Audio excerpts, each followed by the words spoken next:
necessarily, not because they're enjoying it, not because they're happy about it, but because they feel the obligation to, whether it be something moral like you gotta help people, or something like it's your job, right, responsibility.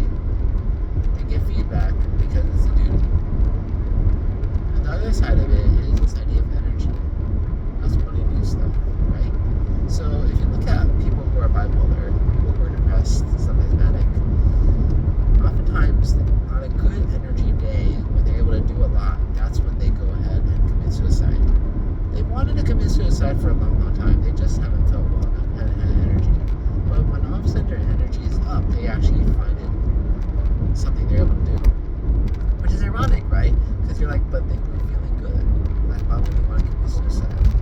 It's because them wanting to commit suicide wasn't a one-time thing. They're feeling good today, but they know they may not be feeling good tomorrow. It's a long goal, shall we say. A goal held for a long period of time. And it's just now they're having the energy, courage to get around doing it. I think that's sort of how I'm thinking about this feedback, right? So a lot of times people want to give feedback. It's hard to find the right time, right frame. Sometimes they get worked up over something else, and that's when they give it, right? Now they have the energy. Things otherwise may not be appropriate, but they have the energy, right? In the same way, you should be committing suicide when you're really low. You shouldn't be committing when you're happy. Have a smile on your face all day long. But hey, that's the time you have the energy, right? I think that's one thing I was thinking about. Because we all know that feedback should be given closer to the incident rather than later, right? That's what studies show.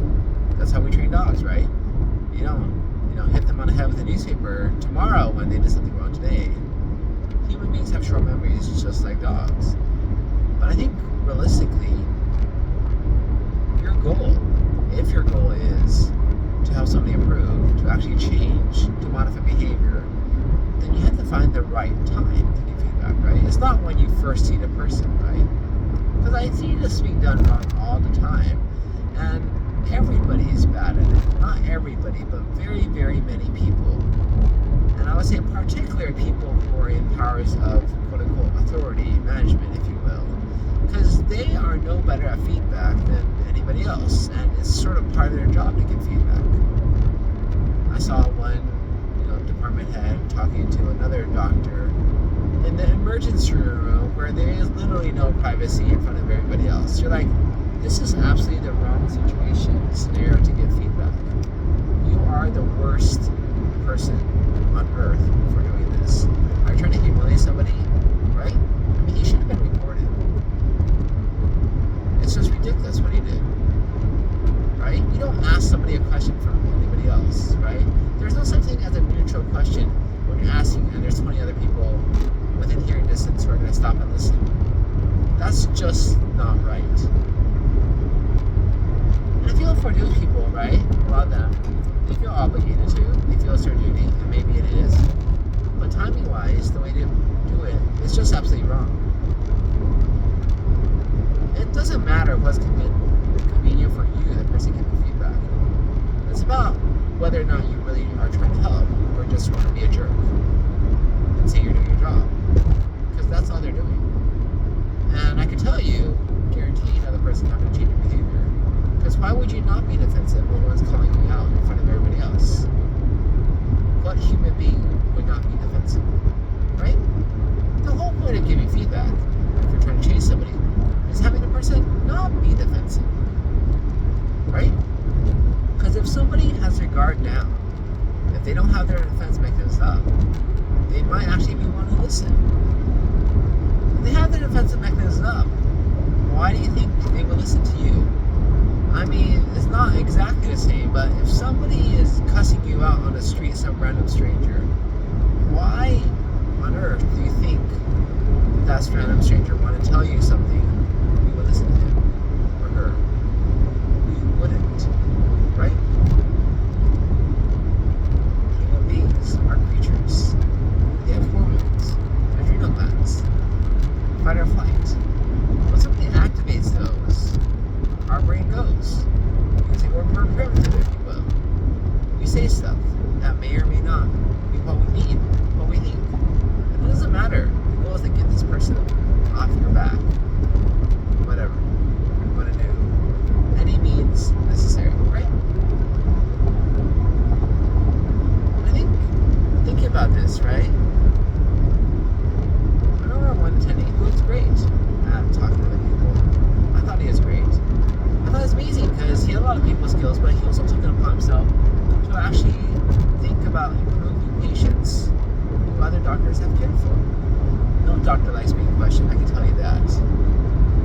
always be questions.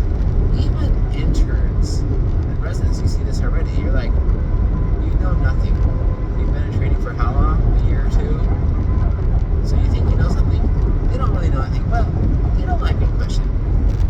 If they do appear they want feedback, they're just playing a game. I mean, for sure. I remember one intern who always came to me for feedback, seemed very receptive. And then you see the next year she turns into a resident, doesn't want to listen to anything. So she's 1 year experience. I'm 2 years experience. I think I know more than her, but she doesn't want to listen anymore. It was just a game she played that first year, right? So if you realize that about people, that they don't want feedback, and you may say it's a younger generation thing, and that may be true, but there's plenty of old people who don't want feedback either. And you just have to realize, if you really truly want somebody to listen to feedback, to possibly improve, change the way you think, then you have to plan for it. You have to find the right opportunity, find a place, find a time. And it may not be the first person you meet them, the first time you see them. It probably isn't the first time you see them. But it has to be well thought out. It's going to take a lot of time and effort. But who said giving feedback shouldn't? Who said it's just one thing that you work up your energy to do it, tell them something, get it off your chest, and you're done? If that's the case, you're not actually giving feedback. You're just venting and complaining, which I don't think is helpful to anybody, yourself included. Right? There's a big difference between doing something and actually doing something. I feel in the medical field, so many people think they're doing something, right? But realistically, you may be a doctor who prescribes medicines to his patients, and that's all great. But if your patients, 100% of them don't take it because they hate your guts, then you are basically a useless doctor. That's just it, right? I think it's pretty simple. You didn't actually do anything to help people. I think that's one thing you have to change your mentality about, right? For feedback. It's a balance, right? But feedback is something that it should be given, that can be good, but you got to work at it, and not just take the first opportunity you have to see a person. Not just use it when you're high energy, stressed, blah blah blah, and just say something, because that's not going to be helpful to anybody. Probably just make them hate you.